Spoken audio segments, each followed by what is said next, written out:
arrived earlier on time. So welcome everybody to tonight's webinar, the first of our many webinars for the fall, Webinar Wednesdays. You are here tonight for the Senior Success Orientation hosted by CUSD-Futureology. This webinar is geared towards our senior families, our 12th grade students. So if that's you, you are absolutely in the right place. And we hope that this information will kind of help you jumpstart this season in your academic career. So before we get started, let's go over a couple housekeeping items just so that we're all on the same page and you know how to work tonight's webinar, okay? So first of all, if you see a hyperlink icon on the slide, that means that there is a linked resource on the slide that you will have access to once we share the PDF of the slides with you at the conclusion of tonight's presentation. And that means that you can click on the link and it'll share a resource with you that might help you in your planning process. Your cameras and microphones are off. We can't hear you. We can't see you. This is a webinar setting. So all you have to do is hang out, listen, relax, and of course, pop your questions in the Q&A. So please, if you do have questions, and we welcome questions, this is what we're here for, please utilize the Q&A function. You'll see what it looks like on the screen. That's the best way for us to monitor your questions and make sure that they are answered by one of our team members. Typing in the chat will get lost very quickly. So if you do have a question, please pop it in the Q&A. And of course, we ask that you try to save your questions until the end because we anticipate answering a lot of your questions as we move along through tonight's presentation. So just something to keep in mind as well. And of course, this presentation will be recorded. If you have to excuse yourself early, if you get bumped off, whatever happens, just know that you'll have access to this recording on our YouTube channel after today so that you can review it as well. And please visit our YouTube channel. It's an archive of over 100 videos of our previous presentations, events, all sorts of good things and all sorts of college and career related topics for you and your child or children. So please refer to that if you want some additional resources or to revisit tonight's presentation. So with that, I'd love to introduce our team tonight. You are joined here by CUSD-Futureology. We are Capistrano Unified School District's free college and career counseling program. You see, all four of us are in here tonight to support you, and we are credentialed school counselors first and foremost. So everybody on the team is a credentialed school counselor. We have experience collectively, years and years of experience working with students in the elementary, middle, high school, adult school level.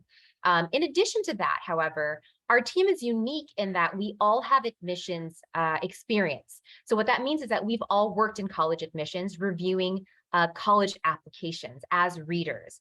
3 of us for the UC system and 1 of us for the private liberal arts college, a private liberal arts college.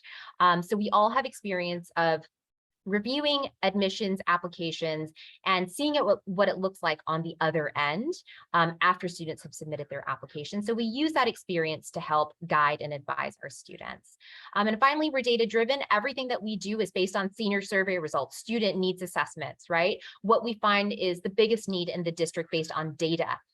We use this information to guide our programming so that everything that we present to you is something that we have identified as an actual need within the district. So hopefully that gives you some comfort regarding, our programming and our mission. So ways that we can support you is through events like this, right? Webinars, online workshops. We see students for one-on-one appointments throughout the school year with juniors and seniors receiving priority in the fall. We implement a lot of college and career initiatives that are then rolled out at our multiple high school sites. And each of us are located on the high school sites this year. So you'll find us at the College and Career Center or the College and Career Centers to be at some of the sites that don't have them yet, right? You'll find us on site to support your students throughout the school day, and we will be providing workshops and drop-ins for your seniors specifically throughout the rest of the fall semester. And we are available generally from 8 a.m. to 5:30 p.m. Throughout the week. So please take advantage of all of the supports that we have to offer, and we hope to see you at future events as well. So moving on to tonight's agenda, and for those of you who are still joining, just to let you know, this recording will be available on YouTube after tonight in case you feel like you missed something in the beginning. So this is tonight's agenda so that you know what you're in for and what we will be discussing with you as a team. We're going to review college future planning requirements, right? Some very basic things that you should be aware of as you're planning for your post-secondary life, right? Whether that's getting a job or going to college. A lot of this is going to be kind of post-secondary education focused, college focused, of course.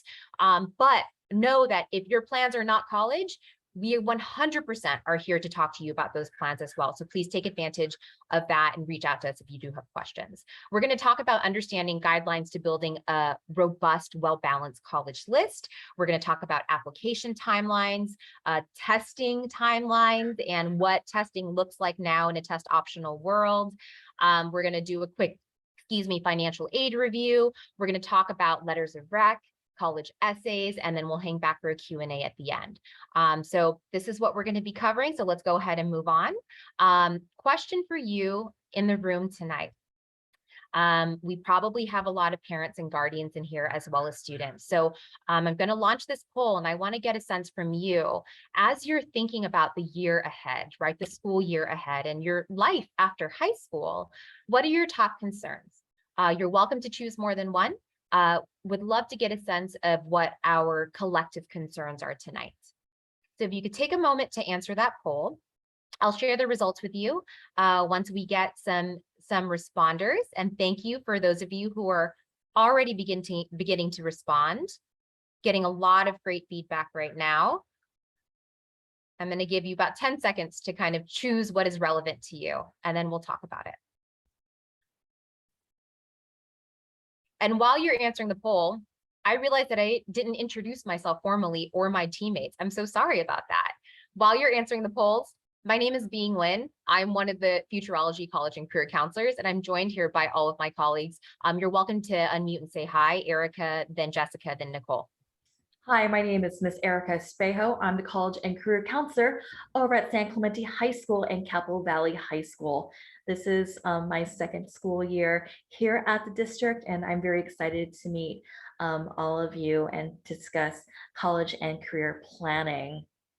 Awesome. I guess I forgot to mention that I'm at Elisa Miguel High School. I'm sorry, Jessica. Hi, everyone. My name is Jessica Yazdani, and I'm the College and Career Counselor at San Juan Hills High School. Right now, I am stationed in the guidance office. So if you're a senior and you have college application questions, or you want to just come by and ask any general questions about the process, feel free to come and see me. I look forward to working with you. Hi, everyone. My name is Nicole Rangifo, the College and Career Counselor. I am located at Dana Hills High School and Tesoro. So if you are at Dana Hills, come see me in room 501. The Career Center looks awesome. If you are at Tesoro, they are doing awesome construction right now and it'll be up and running very soon, but you can find me in the guidance office until then.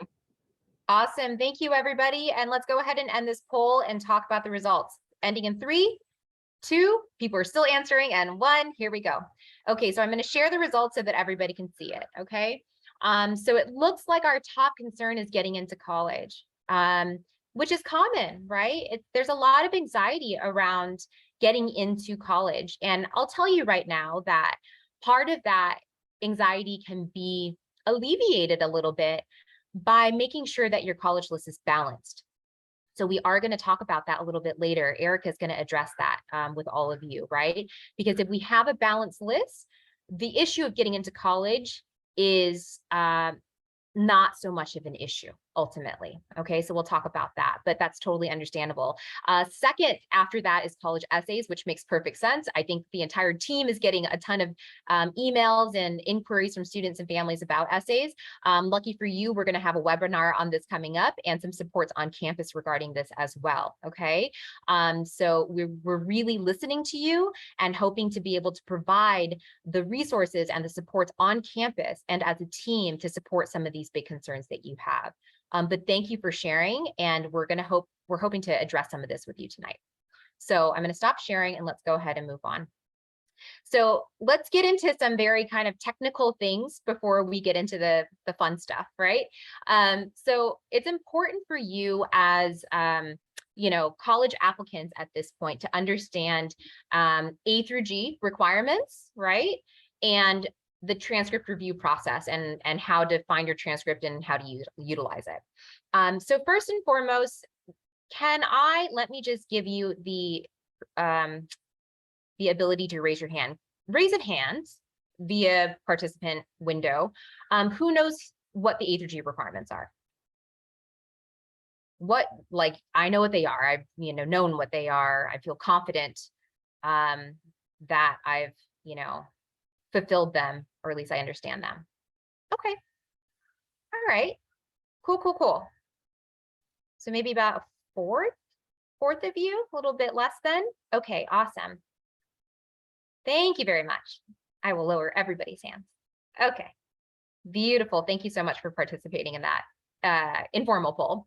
So the A through G requirements, simply put, are the high school course requirements required by the UCs and the Cal States to be able to apply to these systems, okay? So these are the minimum course subjects that you have to fulfill in high school with a grade of C or higher to be eligible to apply to a UC or a Cal State.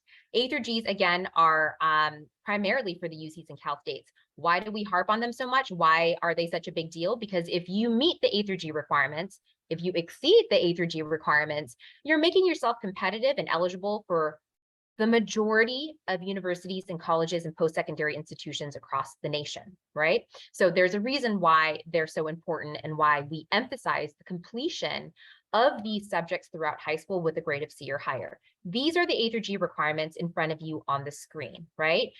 It'll show you the subject, right? A, B, C, D, E, F, G, arbitrarily just assigned a letter for each subject, and the number of years that are required, and then the number of years that are recommended.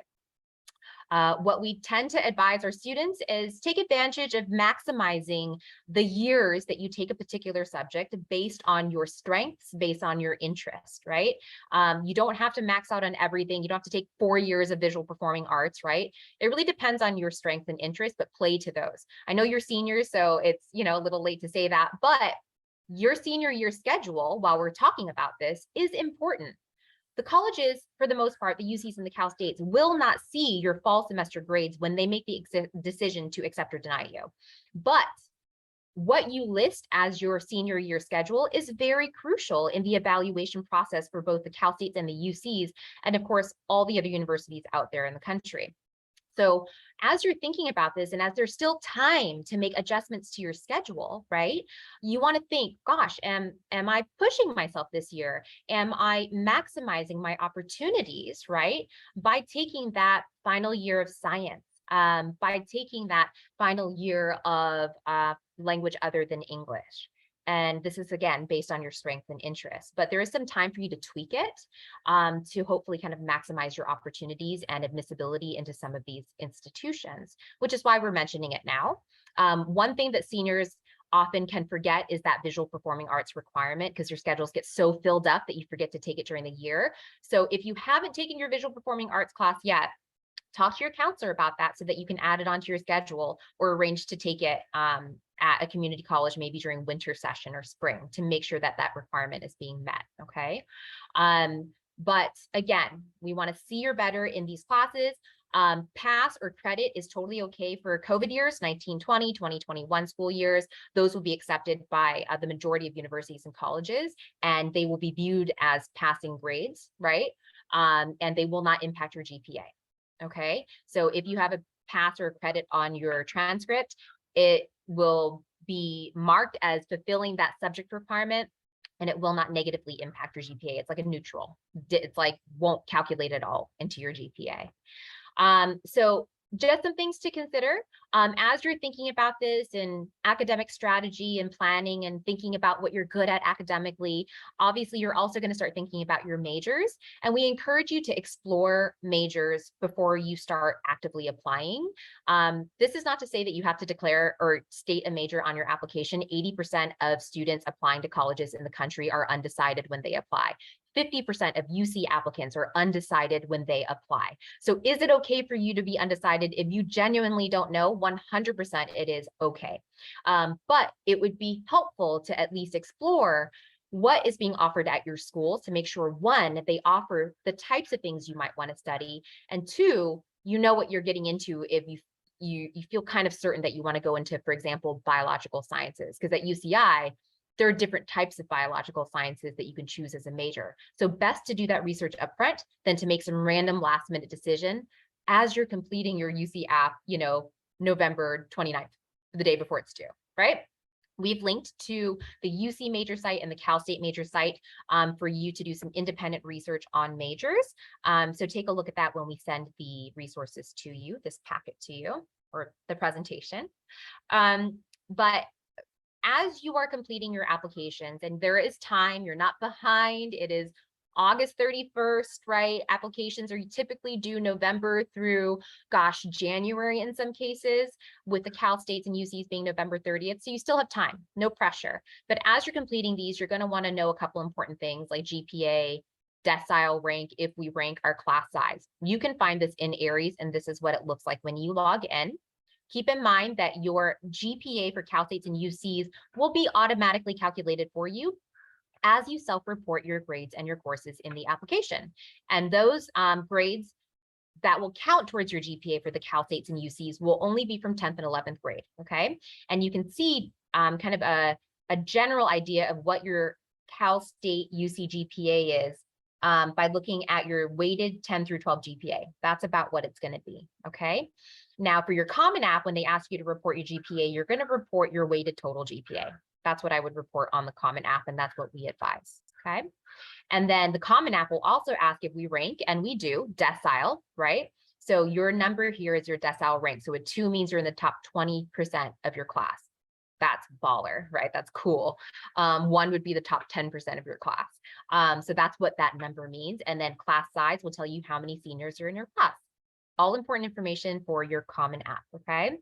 But just some very basic things for you to be aware of as you're diving into college apps. With that, I'm going to actually pass this over to Jessica to talk to you about post-secondary options, just so that we're having that discussion about what your options are after you graduate from Capistrano Unified School District. Jessica? All right. So yeah, I will be talking about post-secondary options. There are plenty of options that students have to choose from in terms of what they want to pursue for life after high school. But this is just a little bit of data in regards to what our students do in Capistrano Unified School District. So about 77% of CUSD seniors end up going on to higher education. So about 41% pursue a four-year university, and then 36% end up pursuing community college. Around 23% attend a vocational program, which sets them up to begin working immediately after completing the program. And then 20% of high school students in our district are first generation, or they're the first one in their family to attend college, which is really exciting. Next slide. And so these are just some search tools and some information that you can utilize with your students to help prepare them for that next step for life after high school. So a lot of great resources that you have access to. The first one, major versus minor. So this will take you to a document that explains the differences between a major and a minor. Sometimes students want to double major. And then sometimes they want to major in something and minor in a different subject. So typically when students are wanting to do that, I always say it's helpful to major in something and then maybe minor in something that will supplement that major. So for example, maybe your student wants to major in computer science, but they also want to learn how to run their own startup business one day. So it might be helpful for them to major in computer science and then minor in business. So that minor ultimately is supplementing that major. But also sometimes students are wanting to just major in two completely different fields because they want a little bit of expertise in both. And then the second one, types of college degrees. So that document will list out the different types of degrees, and it's helpful for students to understand what types of careers those degrees can lead to. So there's associate degrees, which are 2-year degrees. You can earn an associate's degree at a community college. There's a 4-year bachelor's degree, master's degrees, doctoral degrees. So there's a lot of different terminology out there, and it's helpful just to kind of understand how many years of education is required to earn each degree. And again, what types of careers can be a result of these degrees. Understanding higher education in California, that kind of gives you a breakdown of the different college systems that we have in California. So there's community colleges, there's about 116 in California. There are UC schools, so there's 9 UCs. Those are public institutions located in California. There's Cal State universities.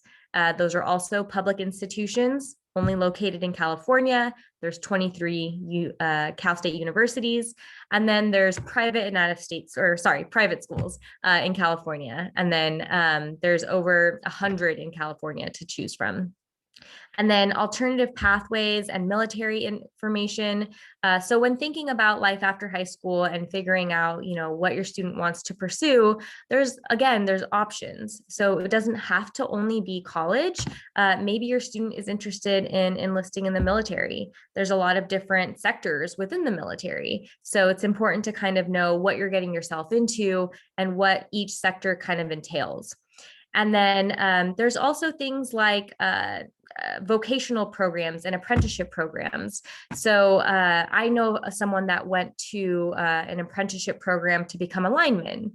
And if you're not sure what that is, those are the people that maintain and repair electrical wiring, right, up on the telephone poles. So what's cool about apprenticeship programs is that they're designed to prepare students for the world of work, again, immediately after completing the program.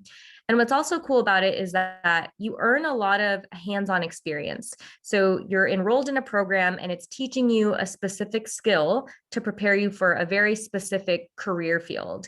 And within that program, you're out in the field gaining real-world experience, and you're getting trained by someone who has more experience than you. And then what's also neat about it is that you're typically earning an income while you're learning in school, since it does require a lot of hands-on work as part of your learning experience. You also are getting paid for that as well. So maybe your student is interested in going into something like this. There's a lot of different apprenticeship programs out there to kind of look into and do some research on. And then if your student is planning on going directly to a 4-year university, a search tool that all of us college counselors love to use with students is called My Big Future. And within that tool, you basically are able to select different preferences and different criteria that you're wanting in a university. And then it will populate a list of colleges that might be a good fit for you based on your preferences. So you can choose things like location. Maybe your student wants to definitely stay in California when it comes to college. You can choose it based off of major. So if your student wants to go to a college that has a nursing program, you can choose location, California, major nursing. You can choose it based off of certain clubs and activities that a college has. Maybe your student is really into choir or theater or a specific sport. You can base it off of admissions information. So maybe your student wants to look at colleges that have at least a 50% admit rate, who are admitting students with a very similar GPA range to themselves. So this is a great tool that students can utilize if they feel like they haven't really come up with a good balanced college list yet. And if they need help exploring this tool a little bit further, they're more than welcome to meet with their college counselor at their specific school site, and we can kind of guide them through it. And Jessica, I'm just going to hop in for anybody, because you were talking about apprenticeships earlier. If anybody is interested in this route, we hosted a webinar on this last semester in the spring. It's on our YouTube channel, and we do a deep dive into vocational, technical apprenticeship programs, what it means and how it can apply to you and what your options are. So please check it out on YouTube. Thank you. All right, so this slide kind of pertains specifically to parents. And basically what we want to inform parents is during this point in the game, senior year, your student is getting ready for that next step in life. It's important to give your student the autonomy to kind of take charge and to take the lead on the next step in their life and in achieving what they want to achieve. Of course, as their parent, you want what's best for them and you want to support them and offer guidance where you can, advice, support, all of that great stuff. But as they're preparing to start that next chapter in their life, they will be expected to kind of take the lead once they get onto that next level, whether that's college, military, an apprenticeship program. They will be expected to make decisions and to advocate for themselves. And so it's a good idea to begin to allow students to have that autonomy now so that they are able to build the habits that they'll need to have once they're, in college or in a vocational program or in the military in order to be successful.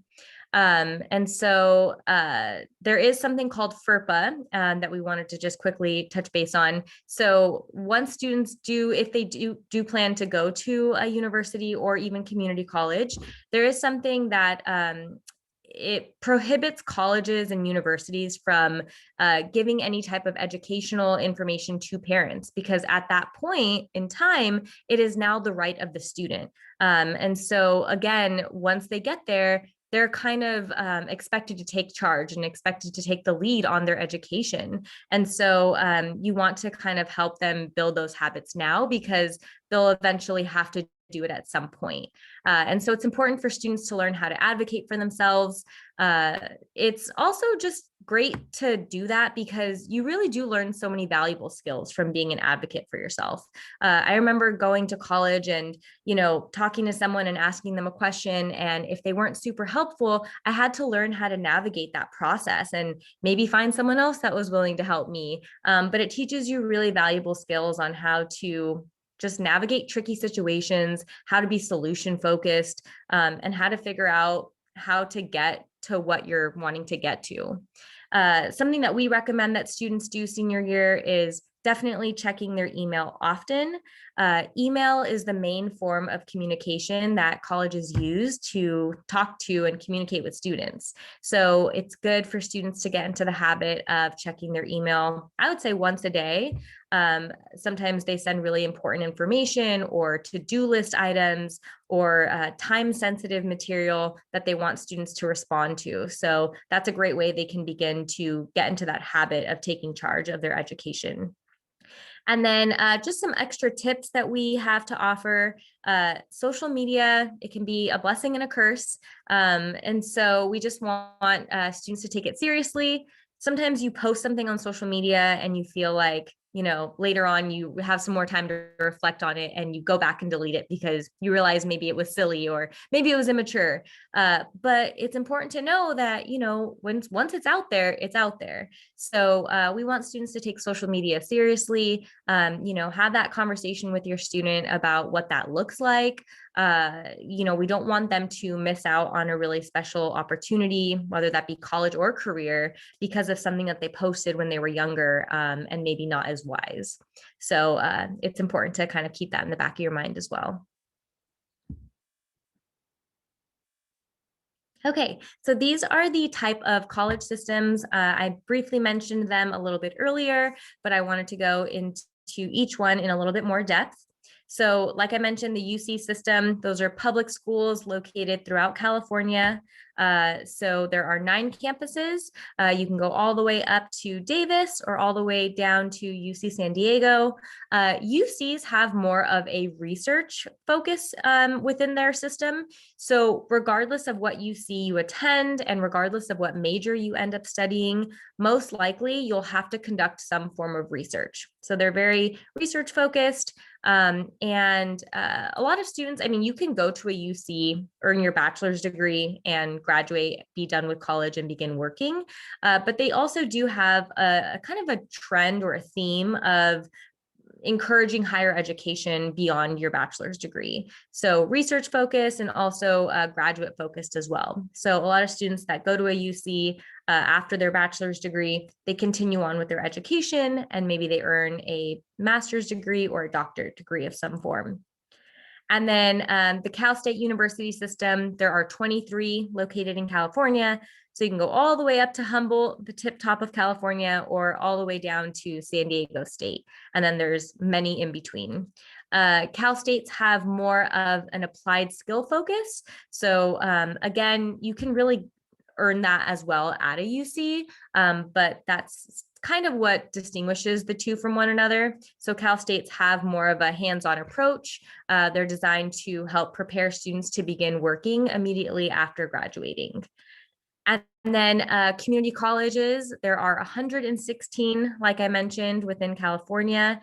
They have really wonderful programs such as TAG. So if you're not familiar with TAG, that stands for Transfer Admission Guarantee. And basically they have around 6 TAG programs with UCs. And what that means is, as long as students are following a set of requirements and maintaining a specific GPA range, then they're guaranteed admission with that UC that the community college has an agreement with. So the only ones that they don't have agreements with include UC Santa Barbara, Berkeley, and UCLA. I believe they have an agreement with the rest, right? It would be San Diego, Berkeley, and LA.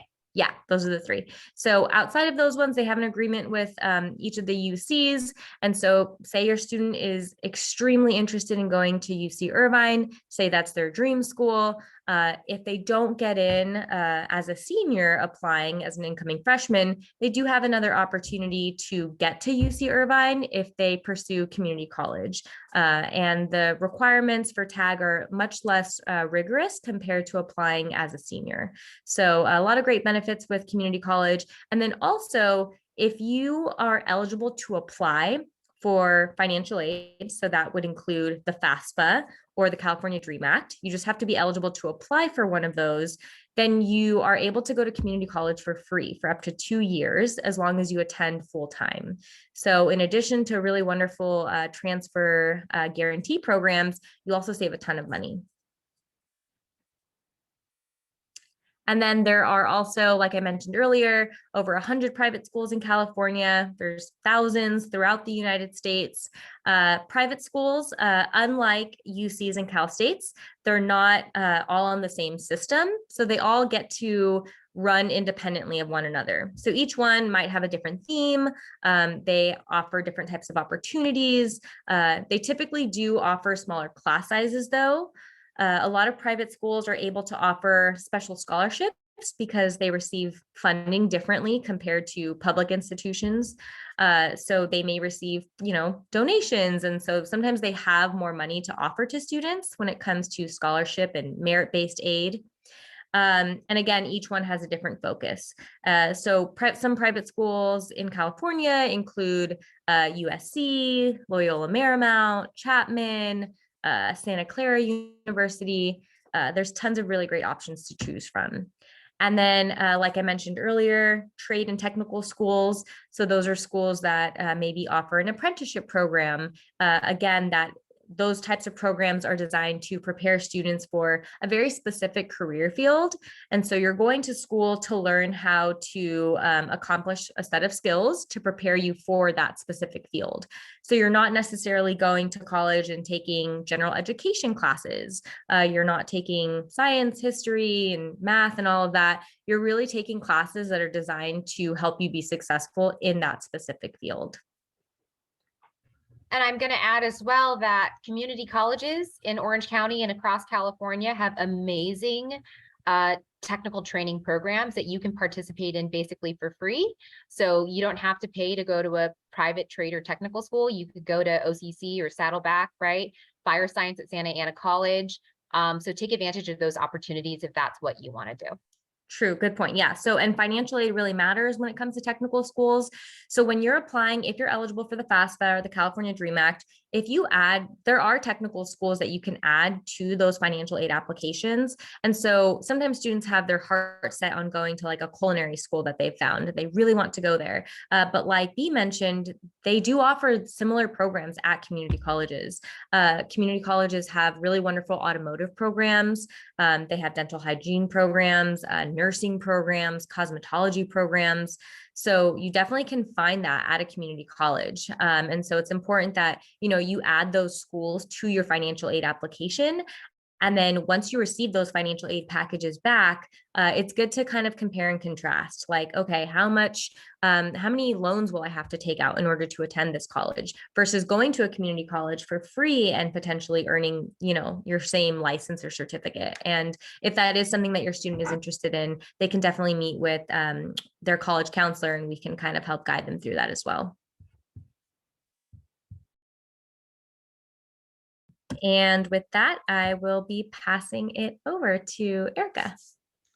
Hello, again, my name is Miss Erica, and today night we're going to be talking about understanding what is college fit and how you can start formulating your college list.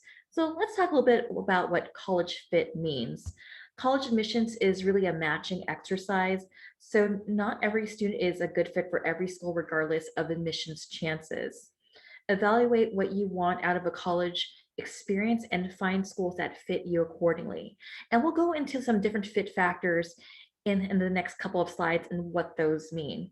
And the other thing we want to emphasize is you want to think about what is your college fit over rankings. A lot of times we get very obsessed with US world news, this and that ranking. What is the top 10 this or that? What is the top 20 this or that? What's going to matter to you more than any US World News report? It's going to be the college list that you create based on your fit factors. Let's talk more about that in a few. Next. And I'm just going to add in, sorry, I'm so annoying, everybody. I just keep like popping in. The article, the executive summary that you see linked here is a great piece of writing to read. I'm sorry, that was totally ineloquently put. This is coming out of Challenge Success, which is a nonprofit organization connected to the School of Education at Stanford.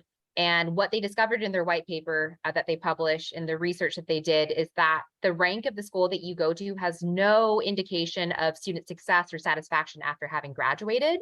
And that's a very important takeaway to underscore what Ms. Erica is saying, is that just because you go to a highly ranked school does not mean that you're going to be satisfied or successful afterwards. It has everything to do with how much you take advantage of what is offered to you on campus, no matter what school that is. So please read it when you get the chance and just keep that in mind as you're choosing your colleges. Erica, back to you. All right.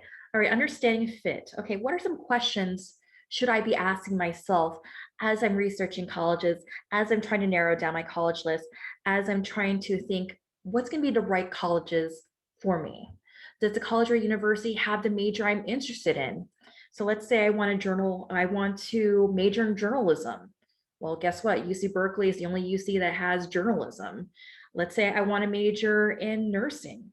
We have a ton of Cal State schools, CSU schools that have nursing, and we also have a few private colleges in California that offer a nursing major. So it's very important to make sure that the college that you're applying to will have a program that will prepare you for your career after you graduate. If you're going in undeclared, see if they have programs that might be of interest to you. So when you're there at the university, you have some time to explore and expand on different interests in there as well. Does the college and university align with what I value in my college experience? So let's say you want to attend a Christian-based college that is very faith-focused.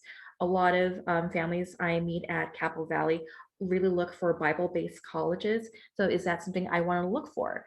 Or in terms of values, there are some schools that are very social justice focused. Do I want to be on a campus where a lot of student life and the student experience is very social justice oriented? Do I want to make the world a better place? Do I want to be in a university that really promotes the idea of global citizenship?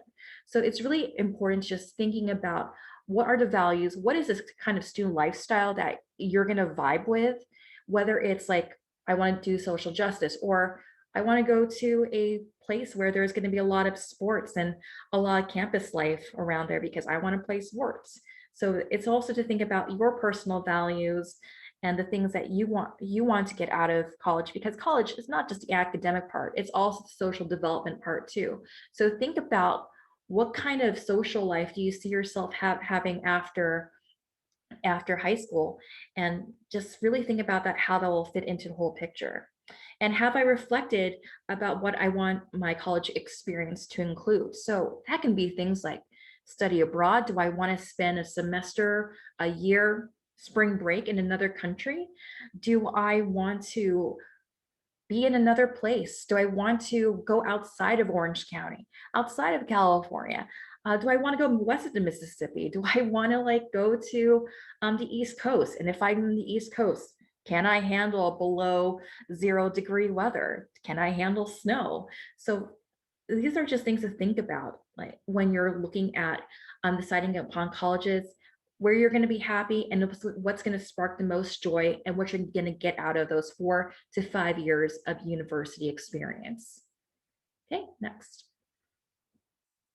All right, understanding a balanced college list. If you met with us over at Futureology, we always emphasize on having a balanced college list. So what does that balanced college list look like? Next. All right, so let's recap here what a balanced college list looks like. First are the REACH schools. These are the schools that accept less than 40% of all applicants. These are very highly selective schools. So when we think of REACH schools, we think of schools like UCLA, Harvard, UC Irvine, UC Berkeley, the Ivy Leagues, for example. These are very selective and very competitive universities. The next category is target schools. These are universities that accept between about 40% to 70% of all applicants. Target school should comprise the bulk of your college list. So if you're looking at a bullet point list of your colleges right now, colleges that you're thinking about applying to, and they're within the REACH category of 40% or less of applicants being accepted, you might want to consider adding more target schools. It's a good idea to cast a net of universities that you're applying to. So when it comes time for acceptance letters to come in, decision letters to come in, you have a variety of choices to choose from when you're looking at the colleges that you've applied to and you've been accepted to. Likely schools. These are schools that accept 80% of applicants or more. Safety schools are important to include on your overall college list for increased chances at financial aid and other opportunities. All right, let's talk about good news and bad news.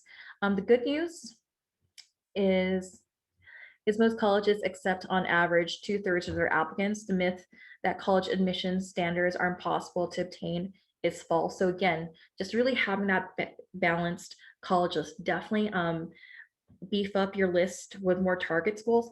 And in the slides, I'll show you how you can search for what does that acceptance number, where can I find that percentage of accepted applicants.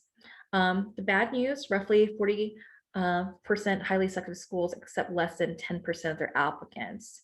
So the highly selective schools, example, Harvard, Yale, almost about 2% of they select from the applicant pool. UCLA, because they are the university that receives the most applications, it's usually somewhere between less than 10% that they will accept from that pool, because it's so, their application pool is huge. And if you take the takeaways from this slide is definitely emphasizing on creating that balanced college list where you have a REACH, target, and the likely schools. And great college experiences can happen anywhere. If you don't get into UCLA or UCI, it's not the end of the world. Maybe there was a better college out there in terms of your fit that you're going to get more out of than being accepted into one of the REACH schools. So again, just emphasizing REACH, target, and likely. Think of them as a stoplight. So REACH, red, target, yellow, and likely green. And here we have just some links for you to just check out on your own time, understanding selectivity in college admissions. We also have a college list worksheet if you just need something to work on, so you can categorize your college list within REACH, target, and likely. And we also have a video here, Beginner's Guide to College Search. And again, you want to give yourself some realistic options, and just remember the stop by example here. Okay, resources in searching and creating your college list. To begin building, there's a resource here, 5 steps to create into your college list. And you also want to make a wish list. So just thinking about like what you're looking for in terms of college fit, like what majors am I considering? What academic programs am I considering? Am I considering going out of state? Am I considering going to a school with Division I sports? Am I playing do I want to play a Division I sport, and does it have it?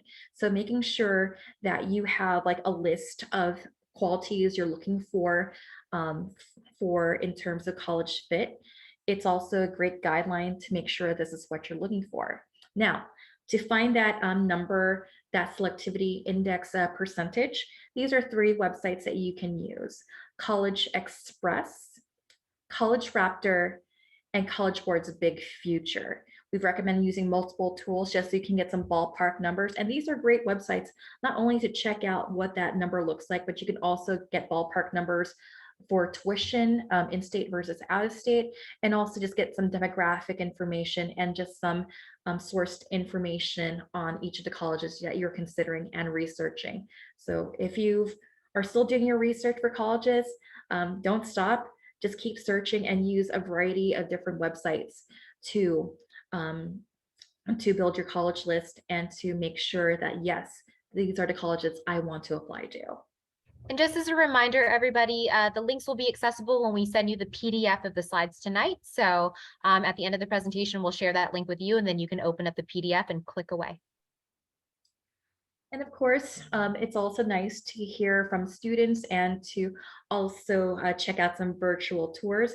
These are some resources where you can hear about student testimonials from current students at universities that you're considering. And also, because of the pandemic, a lot of universities have also had virtual campus tours. These are a nice guideline to just kind of check out of state schools. If I can't get to Northern California right away, I can do a UC virtual tour of, say, Berkeley, Davis, Santa Cruz, Merced. So these are just a great way if I don't have time to visit a campus, or if the campus is out of state, I can also do a virtual tour to see what it looks like online. Also, I also recommend, if you have the means, definitely visit college campuses. Definitely take time to talk to reps, ask questions. And also, I need to plug our college fair that is happening on October 3rd, which will also give you an opportunity to talk to reps, and also give you an opportunity to ask questions about the colleges that you're considering. All right. All right. All right, I will, let's see, learn about selected colleges and their recommendations for admission and planning. So I always recommend students to look at the universities you're applying to and see what they require for admission. So that's also deeper research in case, like, for example, USC might require a supplemental essay in addition to the Common App essay. So just learning what they're looking for in terms of admission and planning, so you can give yourself some time, because you might need to spend more time on an application in terms of admissions and what they require. Match your academic GPA test scores to the school's percentage of admitted students. You'll find that information on the websites that we have mentioned in the previous slide. So Raptor, College Express, etc. You'll find that information in there, and see whether you can realistically fit with the college admissions profile. And then you would categorize your colleges into reach, target, and safety, so you can create a balanced list. And you can use our resource here, College List Worksheet, to get yourself started or get yourself organized. All right, with that said, we're going to talk about community college and the California Promise Program with Ms. Rengifo. Hi, everyone. Well, I wanted to let you in on a little secret. You can attend college for free. So it's actually not a secret. We want everyone to know about these awesome programs. Parents, I'm sure you're very happy to hear about free tuition potentially. The community colleges in California received money from the government to help fund student tuition. They want to achieve student success. So sending high schoolers through community college, eventually earning degrees, transferring, etc. So community college have a program called the California Promise Program. Each college labels it a little bit differently, but something with the name Promise in it. So we have Saddleback, Orange Coast College, Irvine Valley. Those are our 3 local, but all across the state, community colleges will participate in this program on earning free tuition. And I'll explain a little bit more in a moment on how you can actually earn that. Community colleges in general are a great opportunity for students for a variety of reasons. One, you might save a ton of money. You can explore different majors if you're not sure, and you can stay local to your house if you're interested, or you can join in different technical programs, which our other counselors mentioned, cosmetology, automotive, dental hygiene, or you can transfer. So tons of wide range of possibilities. If you're interested in learning more about these programs at different community colleges, there is a link on this slide you can see under the program finder. So that way you can explore, because every community college is going to offer different programs and highlight specific ones. For example, Saddleback has a really great nursing program, but if you're into another program, for example, aviation, Orange Coast College is well known for their aviation program. Irvine Valley College, they have a lot of technical programs for CNC machining. So each college is going to have something specific, but they all also are great for students who want to transfer as well. So going back to the Promise program, this is across all California community colleges. So whether you go to Saddleback or you decide to move on up towards San Francisco, this will apply. So Assembly Bill 19 was established to help community colleges provide tuition assistance for students when they enter the community college. Students, sometimes it's challenging to work, finish school, and then transfer or finish your degree because it's a lot of things on your plate. So this one aspect is helping students alleviate that extra stress by providing tuition and fees for things like books or other registration fees for up to 2 years. Each individual college will have different requirements, but in general, it's 1 to 2 years of free tuition. And then say you transfer after those 2 years, now you might attend UCI. You didn't have to pay anything for your first 2 years of college. That is crazy awesome. So again, each college is going to have a little bit of a different requirement, but we will help students navigate that process.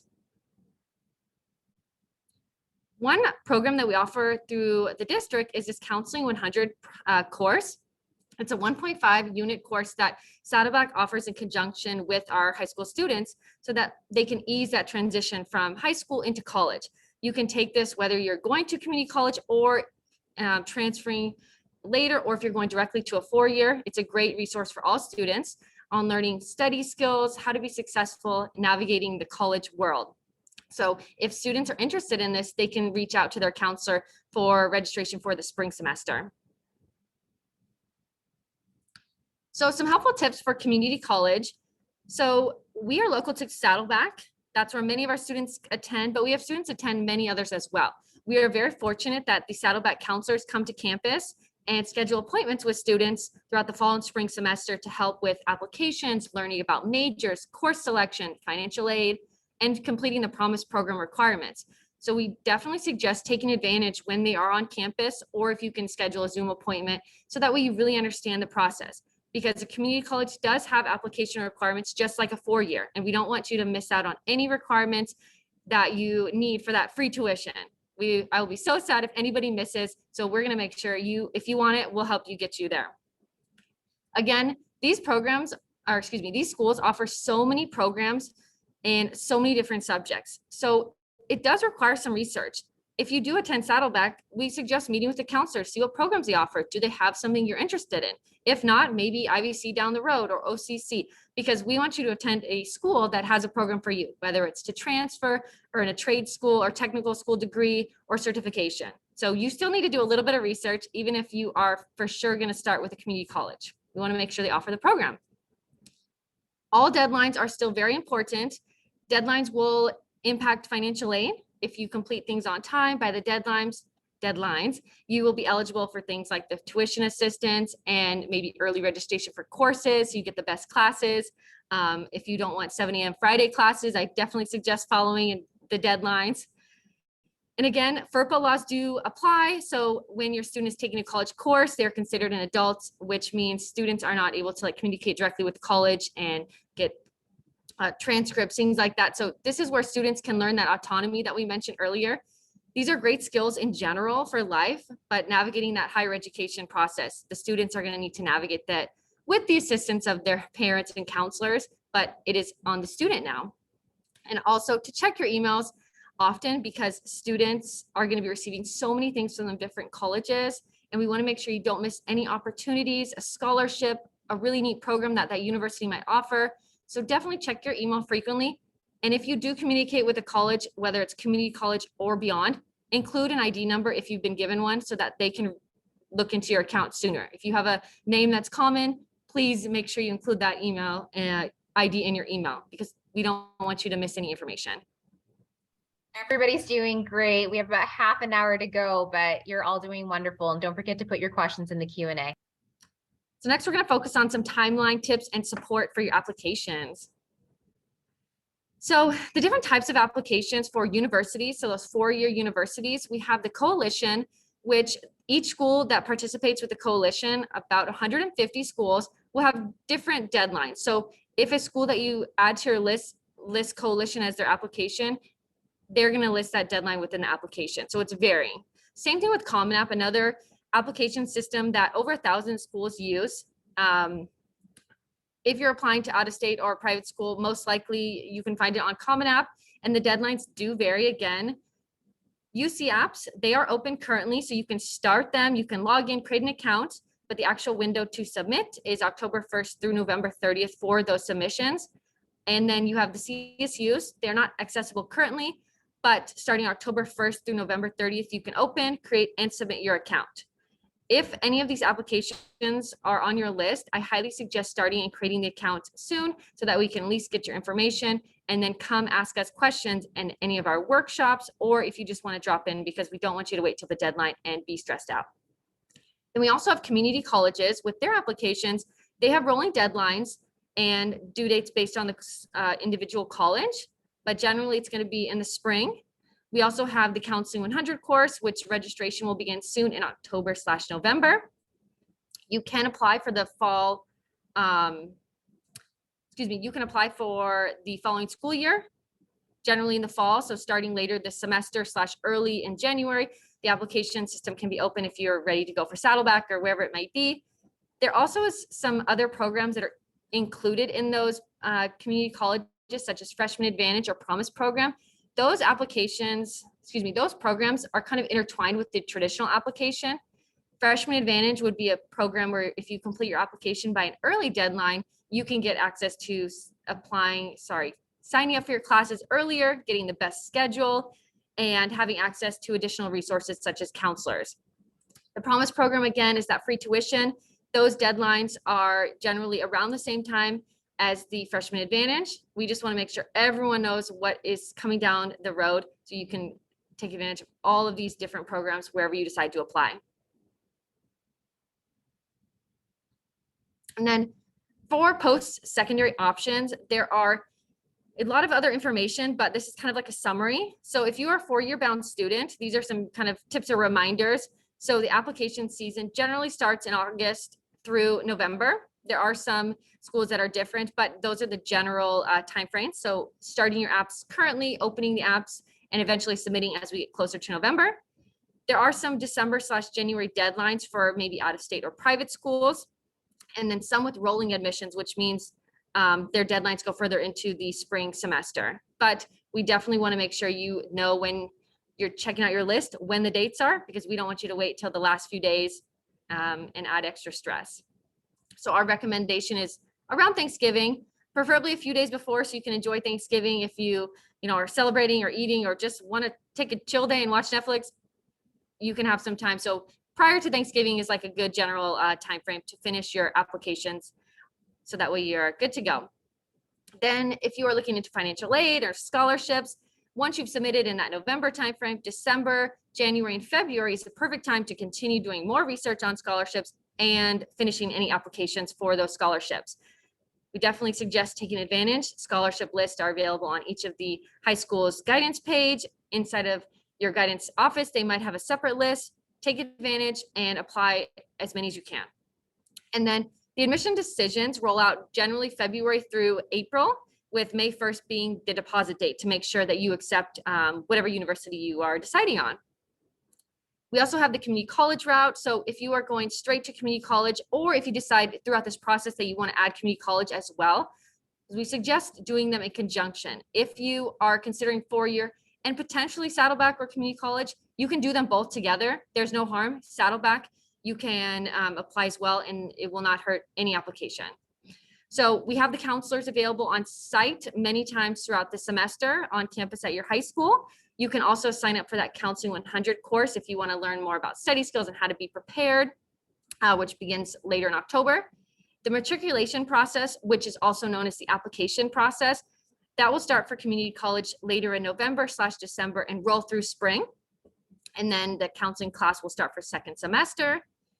Definitely take your, use your resources, take advantage of what's on your campus. So if you know the counselors available for Saddleback, go in and stop and ask them questions, learn about different programs. They might offer nursing at one, but not the other. So know which school offers something that you're interested in. And then alternate to 4-year or community college, if you're interested in a technical program, a trade school, things that we mentioned, that apprenticeship route, start exploring now, talking to your counselors on campus in the Career Center.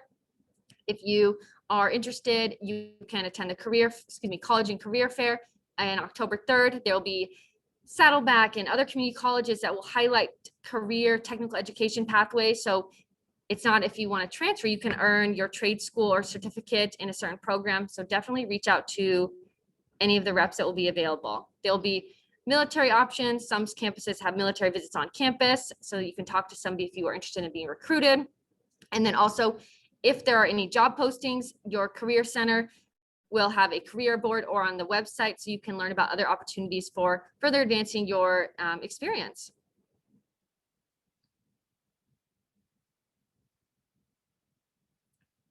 All right, so one part of applying to college is going to be ordering transcripts. I know many students ask right away, do I have to send it right away? But there is a case-by-case basis. So many students generally do this too early. And so we don't want you to waste money or stress if you don't need it. Many schools don't need it until you accept their admissions offer. So after graduation, only order if it's requested. So for example, UCs or Cal States, you will not need to submit a transcript currently, only until you've been accepted to that university and you accept admission. So if you received admission to UCI and you accept, then you would submit your transcript towards the end of the school year. Privates are out of state, they will request it through their application process, and it'll send you a to-do list, and they may request it for end of first semester senior year. So your college applications will be self-reporting currently. So once you start, they will be self-reporting. You put in your grades, you put in your courses. So they're trusting you to be accurate. We suggest having a copy of your transcript, so that way you know the course names, title, grades, and everything that you took to be accurate. And so if you're interested in ordering a transcript, we use Parchment, this online system, which is linked here in the presentation, but also on each of the campus's guidance page. So that way they can facilitate ordering and sending them to your colleges once you are needed.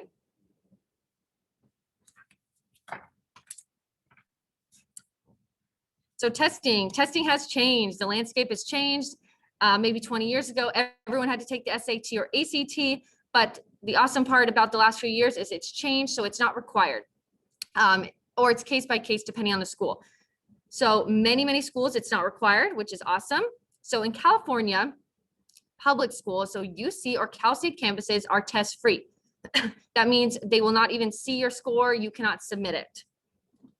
You can also look at this website called fairtest.org and learn about the testing resources / which campuses require or test optional if you're not sure. Many out-of-state or private schools still have test optional policies, and that will vary on their school website.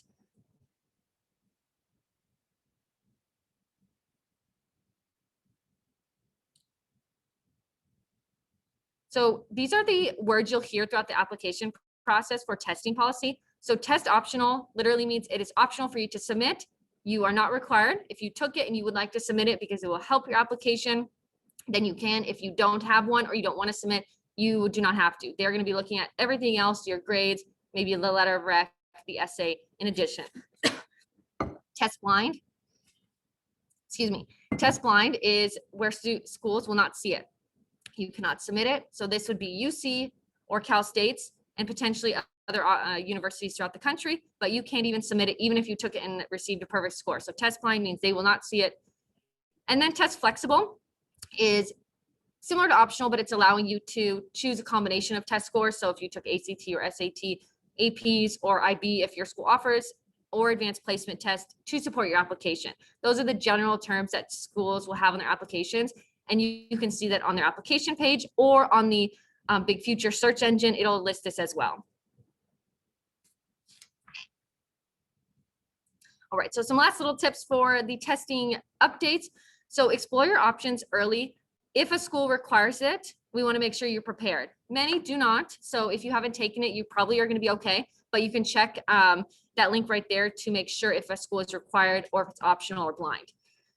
It does change per student and situation, so there's no cut and dry answer. If it's optional, should I take it?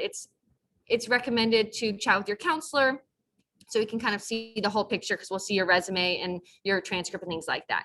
And if you have not tested at this point, don't worry, you are totally fine. There are so many great options that are test optional or test blind in the country, which probably are a majority of them at this point. Admissions is an additive process, so nothing will, nothing you submit will work against you. And that is true. We all worked in admissions, like Ms. B mentioned earlier. We've seen it on the back end. So everything you add is always addition to your application. So that is just the last ditch effort. If you do have a test, you can add it, but you have so many other things, essays, letters of rec, your resume, all the things you did every day that you hustled and did for 4 years are going to shine on the application if you didn't have a test score as well. So don't worry if you don't have one.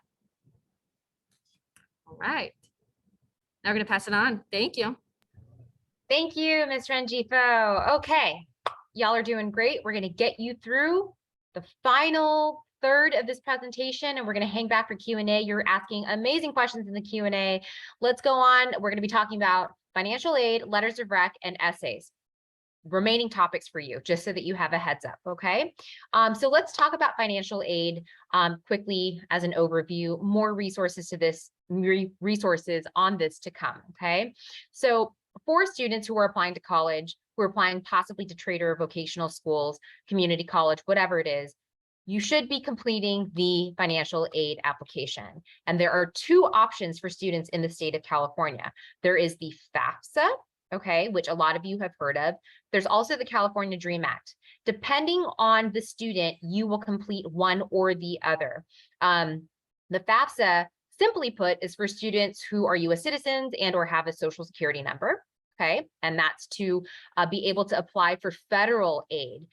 So that is aid from the federal government in the form of scholarships, grants, et cetera, loans, but also from the state of California. The California Dream Act is an application for students who do not have a social security number, for example, or qualify under something called the AB5 or AB5. Oh my gosh, how am I forgetting the number? Somebody can chime in. AB 540. There you go. And if you don't know what that is, please see one of us, talk to us about it so we can help decide with you which application you should complete for aid. The California Dream Act is only for California state aid, not for federal aid. Okay. Again, if you have a social security number, generally it's the FAFSA. If you don't, we are considering the California Dream Act application. Talk to us about it. Okay. And we can help you figure it out. So financial aid in a nutshell, we are going to have an entire webinar about this, about understanding the cost of college. Sally May is joining us. We're going to have some experts in the house to talk to you about all things financial aid. And that's coming down the pipe in October, okay? But financial aid is a multi-step process, right? It requires determining which application you should complete and then filling out a lot of financial information about the student and the household, which would primarily include the primary kind of parent guardian in the household, right? So again, you're going to be completing the FAFSA or the DREAM Act, and these applications open up on October 1st, just to let you know. And this is something that is pretty parent guardian involved. So we keep saying, hey, you know, let your students take the reins, let them get used to the autonomy. This is one part of the college application process, the you know, post-secondary planning process that parents and guardians are quite involved with, because it requires some of your information as well. And you'll be reporting your financial information from your 2021 tax returns for this year, okay, for the application. So this is something that you can get more involved with, and it does take kind of the student and the parent guardian. All students should be completing this. You might make $5 million a year, right? And think, oh, I'm not going to qualify. It's not worth it. But for certain universities and colleges, they need this information to determine merit scholarship or scholarship eligibility. And it cannot possibly hurt you to complete the application. The worst case scenario is that you're not offered anything, right? Best case scenario is that you are. So it's kind of worth the 30 to 45 minutes it takes to complete this application. We will be offering supports, presentations, workshops on campus to help support you in this if you need support with completing either of these applications. So be on the lookout for that. But it is very important that every senior who's applying to anything complete this application. And remember, you'll be asked to add all of the schools you're applying to on these applications. And you should be including your community college of choice when you're reporting the schools that you're applying to. That's how you are eligible for the California Promise Program. So let's say that the community college is your backup plan. If you don't get into your dream school, we need to make sure that you've added that to your FAFSA or California Dream Act application so that you are eligible for the Promise Program if that's the route that you decide to take. Very important to do. 10 schools you can report. If you are applying to more than 10 schools, you will report your first 10 schools, submit your FAFSA application or Dream Act application. When you get confirmation that it has been received and completed, then you can go back into your application, remove those schools and add your additional schools and submit again. And then those schools will get your information, right? So essentially what happens is they take all of your financial information and they assess based on household income and size and other factors what they think your estimated family contribution will be. And that will be reported to you in something called an SAR, a student aid report. And you will be emailed that once your application is complete. This can take not that long if you complete it online, which it's available online to do. And if you submit a paper application, it can take a few weeks to process. So I do recommend online applications, but they're going to take that information and come up with that estimated family contribution. And that is the number that gets shipped off to all of the schools that you're applying to. And then those schools' financial aid offices will use that information to then offer you a financial aid packet when you are accepted to this school. Okay, so that's kind of how it works. And then at that point, you'll be told if you qualify for any loans, whether the student qualifies for loans or whether the parents are maybe offered loans to help the student pay for school, or if you qualify for grants. The Cal Grant is a very popular grant, in our state. And that is all determined by the FAFSA or the California Dream Act. So if you want to qualify for some of these grants, including the middle class scholarship, right, which is specific for California residents, you need to complete the FAFSA or the Dream Act. And the middle class scholarship, I mean, the income threshold for that is, I believe at this point, over $190,000 household income with assets up to $190-something thousand, right? It might be 180 something, but it's in that realm. So they really are trying to address that financial gap for all ranges of families, if possible. So please complete the application. Opens October 1st. Deadline is March 2nd. The sooner the better. Get that place in line, get your name in the running for some of these university-based grants and scholarships. I would try to do it before winter break personally, and we'll be here to support you, okay? That was financial aid in a nutshell. We will review it in a webinar in greater depth October 19th, I believe. So please register for that on our website. Let's talk about some nitty-gritty, some application related topics. Let's start with letters of recommendation. Some of you were asking about this earlier, okay? So quickly, why do colleges need letters of recommendation? Not all colleges do, right? Cal States and UCs, it's not a thing. We're not submitting letters of rec for UCs or Cal States. It's not required. They don't review them, okay? So letters of rec are often for some of our out-of-state schools and a lot of our private schools, because these schools want more information from you because they're conducting a holistic review process. So it reviews things about you outside of your grades and test scores. They want letters of rec to get a sense of your character and of your personal traits. And they want to see that somebody is willing to speak on your behalf. Now, let's say you're shy and you haven't established strong relationships with a lot of your teachers. That's okay. We'll talk about how you can provide them information so that they have greater context into your life so that they can write a letter of recommendation for you that will be strong enough. Okay, so we'll talk about that in a second and how you can do that. But just know that if you're applying to some private schools, some of them might require that you submit recommenders on the application, up to 2 sometimes.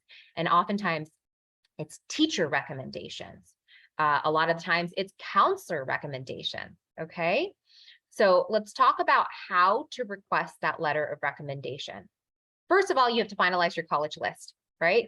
Because every college is different, and how are you gonna know who needs what letter of rec unless you have a final college list? Once you have that, you'll know who requires letters of recommendation. So you need to find that out first. And typically a lot of these schools are on the common application, which houses over 1,000 private schools and out-of-state schools. It's one application for all of these institutions. When you add your schools, you can see school by school who requires a letter of rec. Again, Cal States and CSUs, don't worry about them. They don't require letters of rec. They won't even read them if you try to send them to them. Note all deadlines so that you can notify your teachers of this. We'll talk about that in a second, but you need to be aware of the application deadline so that those letters of rec get sent in on time. Track all of this on a document. We've provided a template for you so that when you get the PDF of this presentation, you can click on it and use this template to start tracking all of your college app stuff to make sure you're doing it in a timely manner. Now, picking your recommenders, you want to pick teachers who know you and like you. It's not about them bragging about your academics. They can already see that from your transcript, right, on the application. It's more teachers who know you personally, who can speak to your character, who can, share a funny anecdote or a compelling anecdote about something that you did in class or shared with them, right? So think of those teachers who know you a little bit better.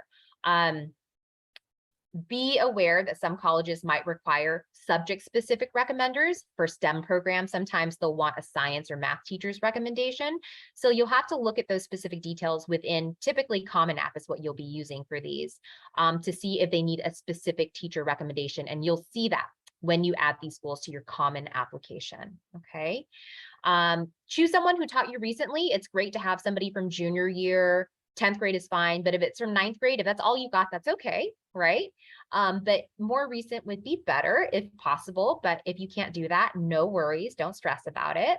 And if you need more than one letter of recommendation, choose teachers who can highlight different things about you.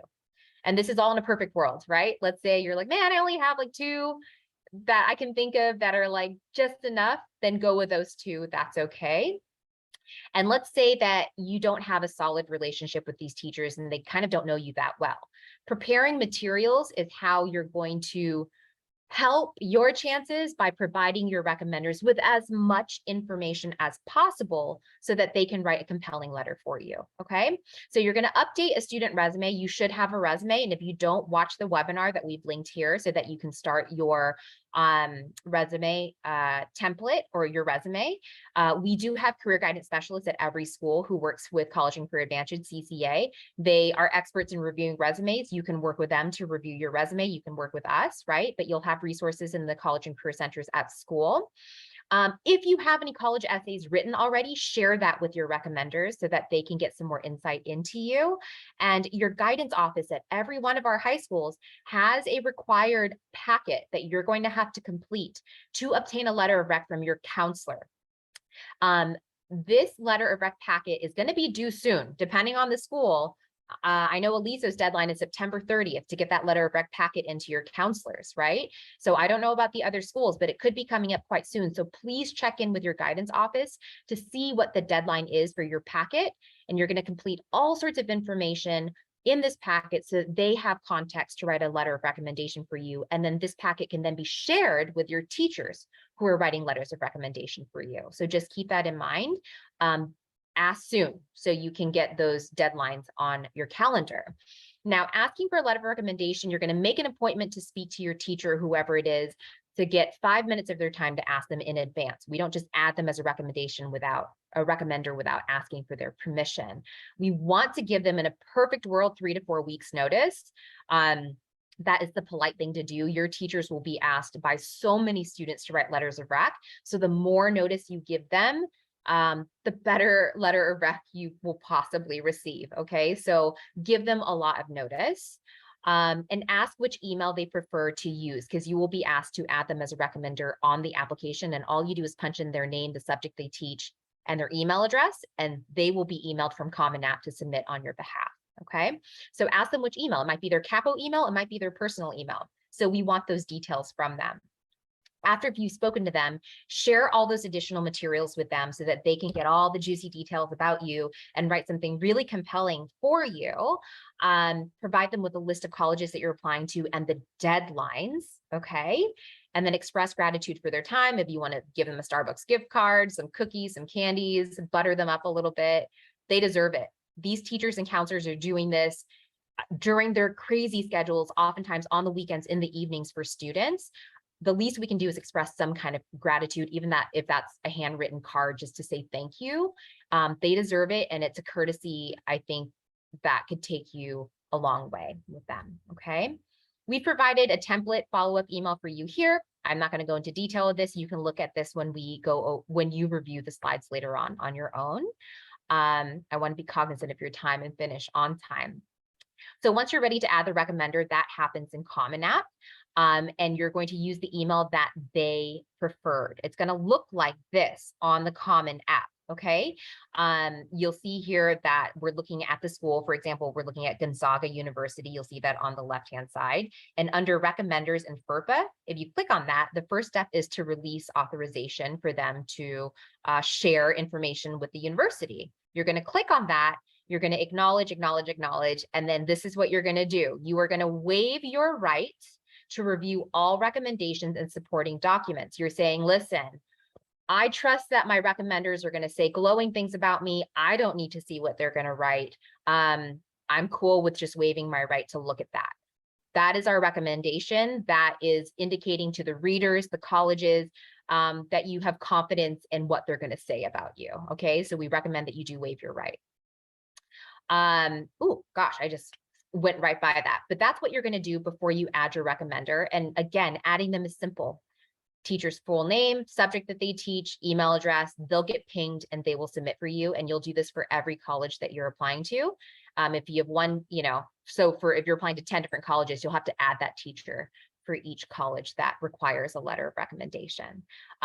We'll have some more information about this. I'm running a workshop at Aliso on this coming up quite soon during lunch. So anybody who's at Aliso, listen out for announcements in school communication. We'll share what information when that will be.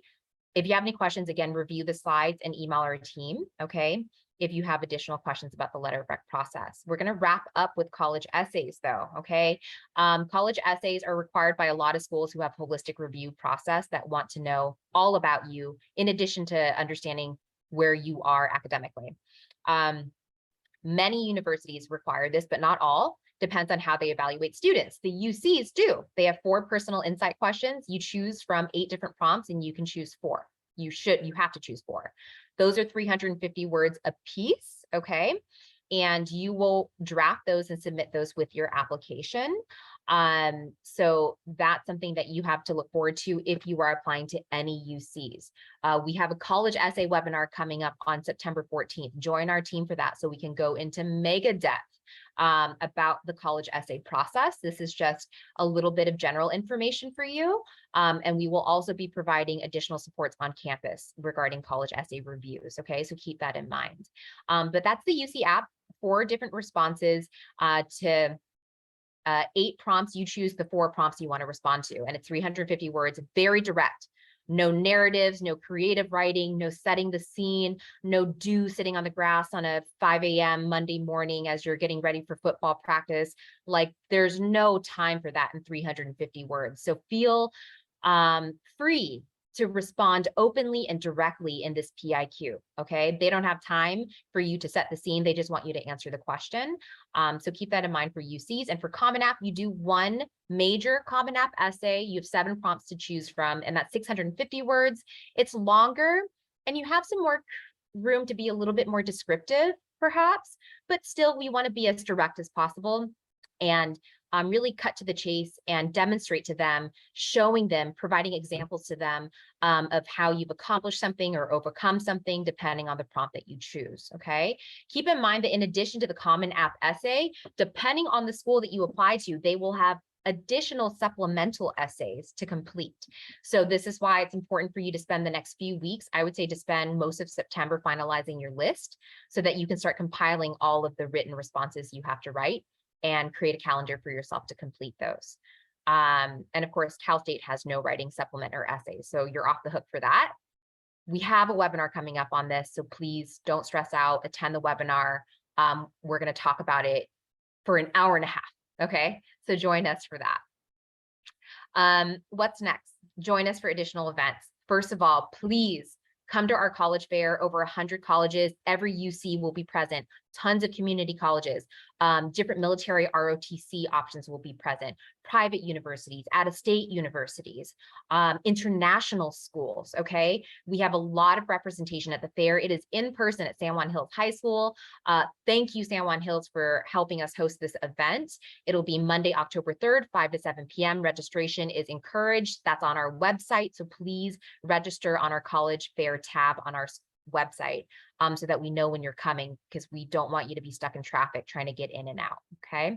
We're going to have online breakout sessions the following 2 days so that you can sign up for additional college-related breakout sessions and hear directly from our college partners as well. Like I mentioned earlier, College Essays 101 coming up September 14th. We're going to do a deep dive into this, so join us for that. If you need some tips and really want to know what schools are looking for, this is a great place to do that and to get started before you start drafting your responses. As I mentioned earlier, Understanding the Cost of College is coming up with Sally May, Wednesday, October 19th, another webinar Wednesday. This will help shed some light on paying for college, trying to make up the difference if you don't qualify for, enough loans or grants once your student is accepted. We'll try to address some of those issues with our co-presenter, Sally May, okay? College transfer pathways, if you're really interested in tagging with a UC, in tapping, we didn't talk about that with UCLA, right? That's not a guarantee, but it really helps your chances of getting in. If you want to learn more about the benefits, Saddleback will be co-presenting with us on this to tell you all about that transfer option and what that looks like for our students. And anybody is welcome to join, seniors or not. Finally, please take advantage of our YouTube channel. We record practically every presentation that we have. We have over 100 recorded presentations. We have resources on application support, etc. So please check us out on YouTube, CUSD-Futureology, and look out for on-campus supports. We will be holding workshops, drop-in sessions for college application completion. We're really trying to serve you as best as we can. So keep an eye out for that in school communications so that you know when to send your students, okay? With that, I'm going to try to wrap up. We are actually 2 minutes early, so I'm glad that we were able to stay on time, and I so appreciate all of you sticking through the end of this with us. We are going to hang back for questions now, so pop them in the Q&A and we can answer them live. And if you have any questions, you can email us at our email address on the screen, and you can please follow us on Twitter and Instagram for the latest updates on what's going on with college and career supports throughout the district, okay? So follow, like, subscribe, all the good things on YouTube as well.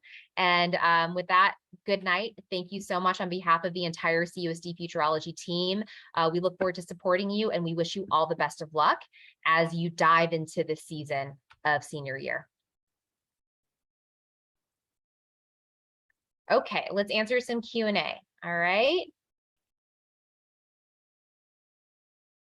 Okay, somebody's answering the question. You're very welcome. Thank you so much for joining us. USC will be at the college fair. Yes. USC will be at the college fair, to answer your question. We have a lot of good schools. Boise State will be there, Northern Arizona. I mean, The Ohio State just registered, a bunch of Cal States, right? We have a really good variety of schools joining us for our fair. Okay, we have some questions being answered. You're so welcome. Thank you so much for joining us, everybody. Oh, yes, the link to the presentation. Okay, so if you're still in here, oh gosh, let me share that with you. Give me just a second and I'm going to get that for you right now. Okay, sorry about that. And while B does that, someone asked about GPA drop junior year, how to explain that. In the Common Application and the UC application, there is an additional comment section for both of those application types. So there is space to kind of explain any discrepancies. So if there was a specific situation that occurred, maybe you had a family member that, had COVID and they had to go to the hospital, and that caused a lot of distress on your family, and that affected your learning. That is the space that you would want to utilize to explain that situation. And the more context you can provide about any given situation and how it's affected your academics, the better. And again, once you kind of draft something, if you want your college counselor at your school site to review that, we're more than happy to look at that for you.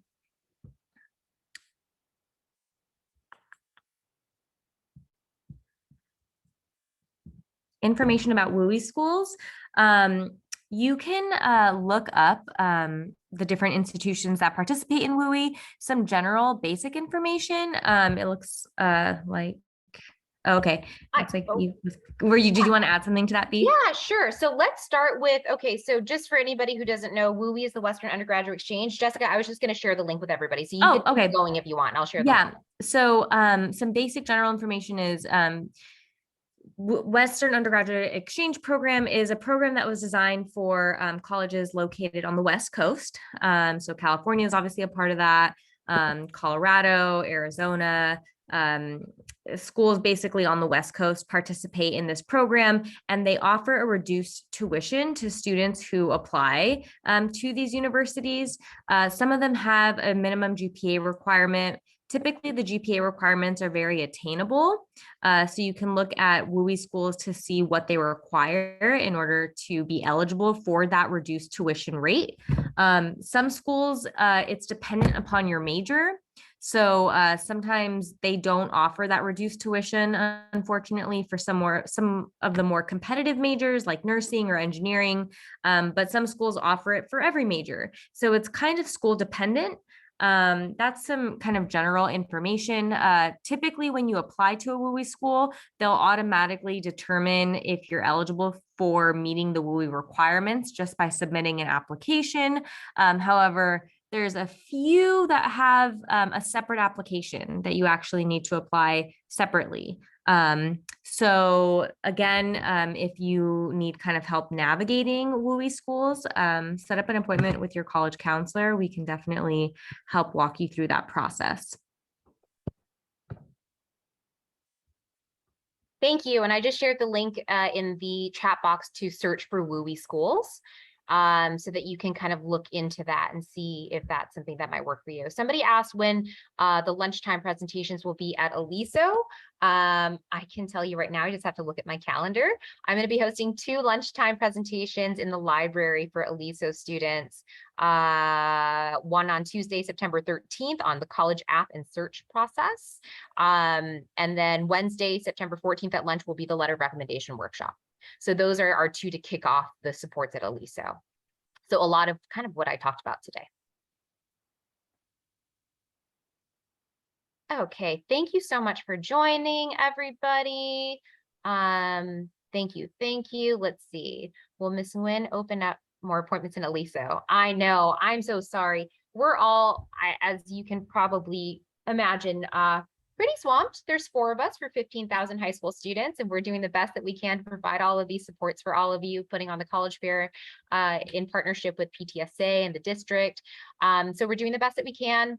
Again, some of us are splitting 2 high schools on top of that, right? Ms. Rengifo and Ms. Erica.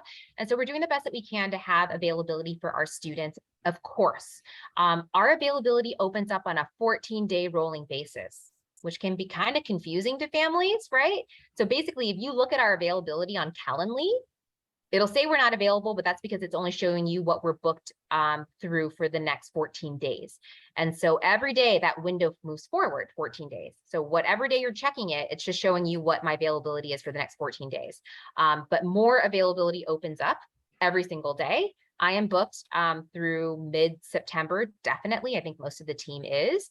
If you're having constant issues, email the counselor at your school, the Futureology counselor at your school. to talk to us about it so that we can help you troubleshoot, okay? Or come see us in the College and Career Center. We do accept drop-ins at lunch as well. And a lot of your questions can be answered during lunch. But thank you for your grace and your patience for that too, because we are really trying to support all of you, you know, as robustly and as efficiently as we can, which is why we're offering a lot of workshops and webinars so that we can get all of you together in a room and help 20, 30, 40, 50, 100 plus of you like tonight, right? In an hour, as opposed to helping 2 of you in an hour, right? So please attend our events. Oh yeah, so the link for Kathy, the link for the presentation is the chat. I will send it again for you so that you have the presentation. And the presentation will also be emailed in a post email to everyone who attended this webinar. So just check your email, and we'll also have a downloadable PowerPoint presentation for you to save to your desktop, because I know some of you are viewing this from a phone. And also, if you would like to watch the webinar again, this will be available on our YouTube channel sometime by noon tomorrow. So please like and subscribe our YouTube channel to get the latest updates with Futurology. Thank you so much, everybody. Real MVPs meet. Oh, the webinar. Oh, I'm sorry, Kathy. I misunderstood, and Erica just answered your question. Got it. Yes, tomorrow the webinar will be available. I would estimate by noon because we also still have to render and upload to YouTube. How do we sign up for the college fair in October? If someone can drop the link to our website in the chat, you can register for our college fair on our website. And looks like Miss B is navigating us through what that looks like on our website. Just go to CUSD-Futureology.org, click on college fair, and if you scroll down, you can choose your entry time into the college fair.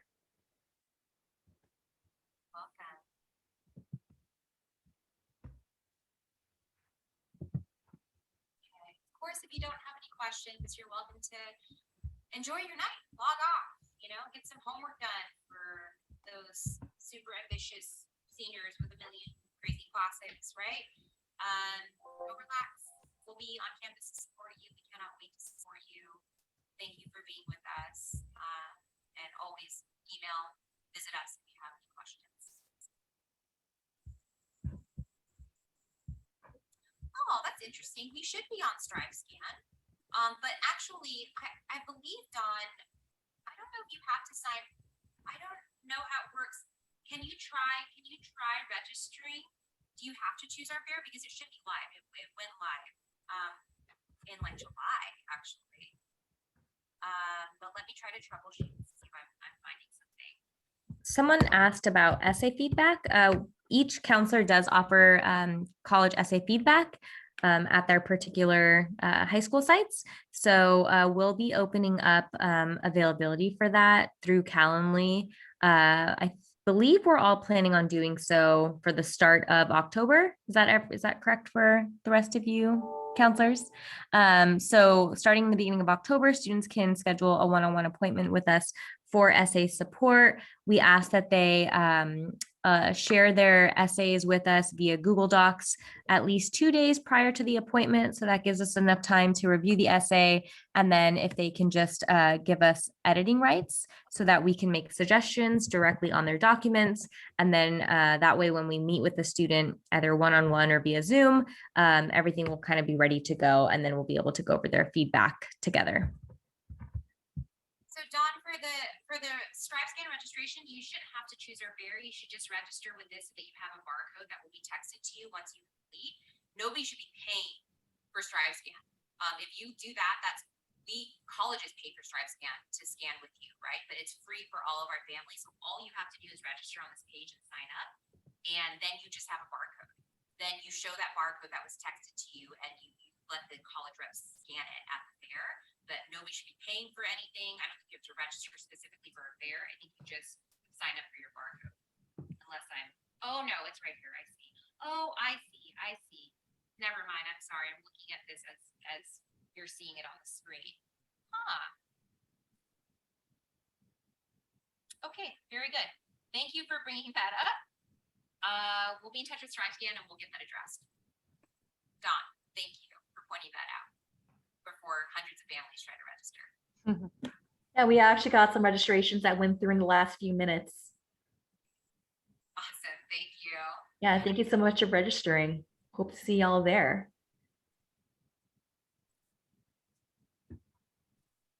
Okay, question. How should I address my GPA drop junior year? First year in-person learning in my applications, my GPA was very high prior to this, right? And so there are multiple places that you can do that. You can write about it in a personal statement response if you think it's compelling enough to write a whole thing about it. And if you do that, you want to focus on what you did to kind of overcome that obstacle. You can also address it on the Common App in how COVID impacted you. There is a COVID impact state question. You can add it under additional comments, which is a section available to you on the UC application and the Common application, so that you can provide greater context into why that happened, right? I struggled a lot. In-person learning was difficult compared to online learning. This is your opportunity to share all of those details, and it's good that you do. You want to answer all of those weird question marks that might pop up for reps. So I think it's great that you do address it.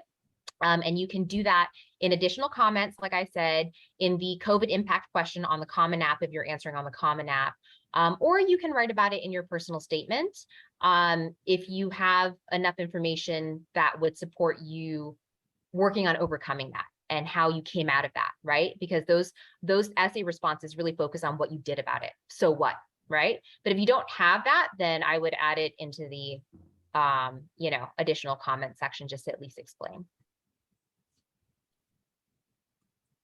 Our college is still considering COVID online learning impact, or is this futile?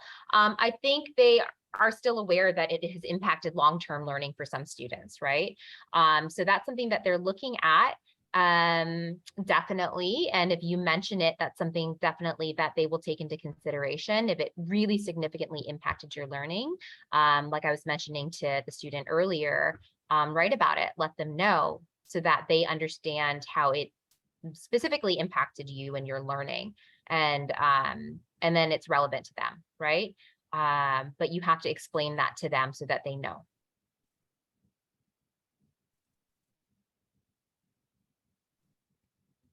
Other questions? We have just a couple more minutes.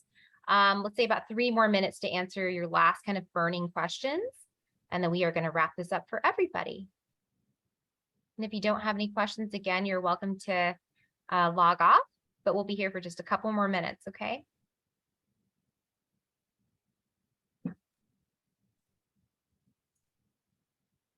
No takers?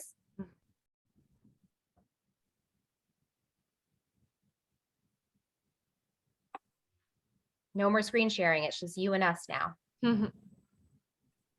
Is completing FAFSA something you can do in year 2 of community college? You have to complete the FAFSA every year. So every year that you're in college, you'll be completing it every time it opens, and it opens October 1st, right? Every year you're in college, you're going to complete that FAFSA over and over again to qualify for loans, for grants, for aid. So it is a recurring thing for as long as you're in school. Good question. You're welcome, Luke. Thank you for joining us. So how are LOR packets and asking teachers for letters of rec related? Well, they're not necessarily, right? LOR packets from your guidance office is for guidance. It's for your counselors to write you a letter of recommendation, because some colleges require counselors to write a letter of recommendation. It's nice to have completed it, right? So that you can share it with your teachers, but you don't have to. Let's say the school you're applying to doesn't even require a counselor recommendation. Then why would you complete the LOR packet, right? I guess you don't have to. So if that's the case, then at least share with your teachers some additional information about yourself so that they can write a really rich response for you. But you don't have to complete the LOR packet. But it depends on your teacher and your school too. Some teachers at certain schools might be like, okay, fill out the LOR packet, I'll write it for you. So it will be a case-by-case basis. So check with your teacher and check with them early on so that they have time to write for you. All right, I have time for one last question, friends. Who is it going to be? Who's the lucky last question asker? Thank you, Aiden. It's a good question to end on. All right, my friends, giving you 5, 4. Oh, here we go. Last one. Lucky winner. Let's see, I'm worried about my 2 years of foreign language. I was told 2 was enough and was told 3 wasn't needed for colleges. I know it isn't required for applications, but now I think I was given poor advice and may need to take a 3rd year. Can it be done over the summer? I'm a senior. So at this point, the last possible thing you could do is possibly sign up for that level 3 foreign language for spring semester at the community college and list that as a planned course on your college application. That's the most, or you could try to sign up for a private online Spanish 3 course right now and report it as part of your fall schedule. That's pretty hardcore. Will that 3rd year Spanish be the thing that makes or breaks you? I don't think so. It's never going to be one thing that's going to make or break you. So do you have to bend over backwards to add that Spanish 3? In my mind, no. But if you want some more input, you can email our team, and so that we can take a look at your specific details, your transcripts, get a sense of where you're applying to provide you some more context, because that's an individual thing, right? So I'm going to put our email in the box, in the chat box. Email us if you want some more specific guidance on that. My kind of quick answer to that is I don't think it's necessary to try to tag that onto your senior year schedule now. Okay. It's not going to come down to that thing. They're not going to be like, oh, no 3rd year of Spanish denied. You know, that won't happen. You're welcome. Okay. Oh, seal of biliteracy. Tricky. I'm not sure. This is something that your counselor is going to know. So please contact your counselor about the seal of biliteracy. I won't pretend to be an expert on that specifically. Okay, I'm sorry, Diana. Okay. All right, my friends. Well, with that, we're going to let everybody go enjoy their evening. We so appreciate all of you being here with us. Have a wonderful night, and we look forward to supporting you for the rest of the school year. Good luck to all of you.